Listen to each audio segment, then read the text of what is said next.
the moment you have been waiting for. Because our top 10. Yeah, this is almost 6 years in the making. This is all the recipes that we have done on our channel. We went through the scorecard, also known as the Spreadsheet of Doom. That's right. And we determined the best 10 according to our scores. Now, what we did is we took the highest scores and averaged our scores together. So that gives them the average of our scores. There was math. Yeah, I did it. He did it. I didn't do it. I have not updated the score sheet, and I am sorry. So this is as of like 2 weeks ago. Right. So up till November of 2023. This is really good stuff. Yeah, it's a little surprising too. I did not expect all this. Yeah. So coming in at number 10 and number 9 and number 8, we have a three-way tie. There's a lot of ties on this list. They all scored 9.75 average by our scores. Now, these are not the 1 year tastings. This is the initial tastings. That's important to know too. Yep. Okay. In no particular order on these three, just because I wrote them in the order that they showed up. But we have 6.8% with a 1.006 final gravity French toast cider, also known as the Amberana cider. Yeah. We just did the 1 year tasting. It was lovely. But when it was young, it was really amazing. Yep. We actually loved it. It was fantastic. Yep. At 12.9% with a 1.000 gravity. So this one came out dry. Acai Mead. And this was a shocker. Because it was mud when we started. It was disgusting. Gross. It was gross. I questioned whether this video was going to come out. There was a film of oil. It was just like, what are we doing? Yeah, that one was kind of like, oh boy. When it was are we done, really gonna do it? It was lovely. When it was done, it actually made me rethink our Klingon blood wine. Yeah. And you know. That's right. We talked about that. How near and dear that is to my heart. So that should tell you something right there. And then the third tie-breaking 1098 number with a 12.4% and a 1.032 final gravity. So this is a little sweeter, is the cranberry orange mead. And I can testify to that because I've been drinking that a lot lately. It just seems really good mold. It's a holiday thing, you know, those flavors really go with the season, and I've been drinking a lot of that, and it is mighty fine. Now, I just would like to point out that was a 9.75 average score between the two of us. Right. That's extraordinary. Absolutely. We don't give scores like that very often. So that's kind of amazing. And this is out of, I don't know how many hundreds of videos we've made. Yeah. Anyway. So this whole list, any of these things that Brian is mentioning on this list are the cream of the cream, the top of the top. Cream of the crop. Cream of the crop. I'm just mixing up all metaphors. That pina colada mead's really starting to get to her. I think it's actually the Pangalactic Garden. Yeah, well, it got to me, so, you know.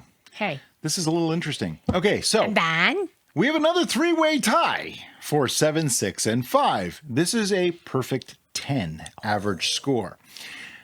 In no particular order on these three as well.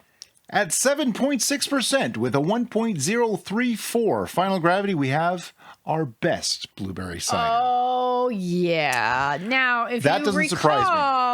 Our first attempt smelled a little funky. Smelled a little funky. It tasted really good. When we dialed it in, the second try was like, it was beautiful. Whoa. That was and obviously the score is reflecting on that. And coming in next at 11.3% with a 1.054 ending gravity. This one was sweet. Is the spiced metheglin. Now, this actually shocked Brian when we went back into the records because he assumed he gave it 11, and he did not. I gave it a 10. We both gave it a 10. But it was lovely. Yeah. A 10 is nothing to turn your nose up at, people, as that's the I think that was the first 10 we ever gave, though. Right. I think that was the first one. Right. Yeah. If we jumped in our TARDIS and we went backwards, we probably would have given it an 11. Just saying. I don't know. I think we've outdone that already. We've outdone the spiced metheglin. We by the time you see this, you'll know what I'm talking about. There was another one that came out that didn't make the list because I haven't updated it yet. Yeah, it would have been right there with it. Anyway, so we might have to go to 12. I don't know. But the spiced metheglin holds like a special place for me because it's such a warm. It was a winner. Thing. It was a winner chicken dinner. I'm sorry. All right. So next, another perfect 10 average score was the spiced apple wine. Yeah, that was really lovely. 14.3% and 1.002. If you haven't made that yet, I hope you have, because it would be perfect to be drinking this time of year. But go ahead and when apples are in a good price range for you, make that so that way you can have it for the fall. It's beautiful, it's warming, it's soothing. So something I'm noticing right off the bat, we're up to number 5. And we have a 1.002, 1.054, 1.034, 1.032, 1.000, and 1.006 for final gravities. So the idea that all we like is sweet is kind of out the window. They're pretty much, it's actually more we're full spectrum. Dry than sweet. Yep. Well, no, there's 6 of them. So anyway, it's half and half. Full spectrum. And shocker, we have another 3-way tie for number 4, 3, and 2. We're all about the ties around here, apparently. I don't wear them anymore, though. Okay, coming in at 30.3 approximate percent and 1.012 final gravity is 30% ABV mead. Oh, yeah. I love this one. I am not shocked at all that it's actually tied literally for second place. All right. I just want to put a little thing in there because I know we've got a lot of flack from some people who are like, no, sir, you can't do that, blah, blah, blah, blah. Where is the hate of fortification coming from? Where? It's homebrew, people. Where? If you don't want to fortify, don't fortify. It's okay. But, like, you do know that Squad fortifies, like, all their meats. But others don't. And I can see both sides on this. Because you're using a product that you didn't make to create a product that you're saying you made. I can totally get it. Sure. But I don't see anything wrong with doing it. We are upfront and honest saying we fortify it. I believe on the 30% mead in particular, we said from the get-go that, like, you can't. This is not a fermentation. This is a fortification. Yeah, we actually got a comment. Somebody said today, it was just like today or yesterday, they were like, I'm not even going to watch this because there's no way in hell that you made you fermented to 30%. Well, no. It's obvious you didn't watch it because we said it in right the first from the 30 beginning. seconds, you know. Anyway. It was just a fun video. Sure. Now, that one, we were just trying to get the target ABV, and we were actually shocked about how much we enjoyed it. I expected it to taste like crap, and it was really good. Now, there are other videos that we fortified that we were using the liquid that we were fortifying with as a flavor component. And that is really important. Like and the holiday fruitcake. I want to stress that to you because some people have been confused about, oh, we can just do this. Well, sure. Right. You absolutely can just do this. Okay. I want to talk about that. You're not going to get the flavor profile that we were intending. In the whiskey, the whiskey old-fashioned mead, we had a couple of people that were like, oh, why did you just use like 190 proof Everclear or, you know, some other high proof spirit? Flavor. Said, well, because the point was to add bourbon flavor to it. So if you just add spirits, all you're doing is raising the ABV. You're not adding flavor. Right. We used the bourbon as an ingredient. It wasn't just to boost the ABV. It was an actual ingredient. Most of the time, I would say 99.9% of the time that we're fortifying something, it's to incorporate a flavor.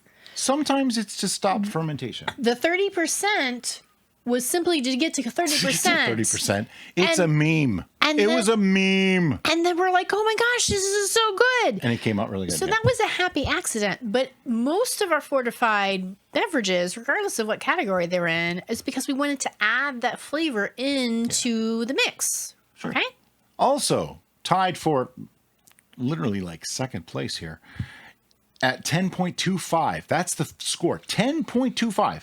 With a 13.2% ABV and a 1.026 final gravity is chai mead. And this is actually kind of shocking, interesting to me because I for some reason I forgot about chai mead. I'm like, oh yeah, it that much. That's a good thing. Spices and mead, that makes sense. Good. And I just kind of stuck it to the side.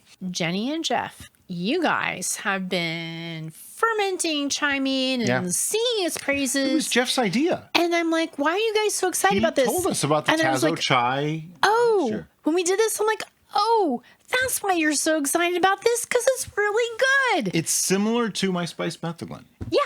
Apparently a little better. Which makes sense because it's spiced. It's the same spices, yeah. Mead. Well, it's tea too. So you have the tannins and the spices automatically absolutely. in It's there. beautiful. It's fantastic. So make that.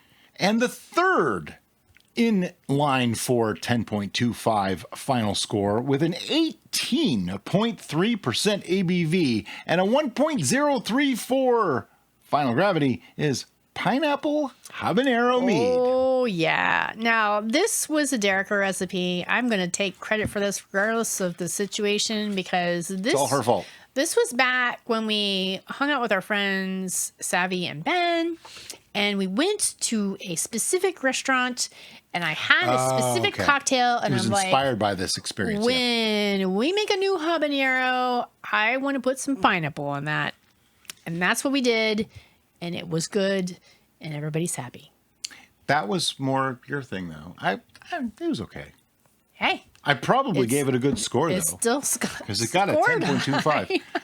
Okay, and in the number one spot with a 10.75 score. It's on this part of the shelf.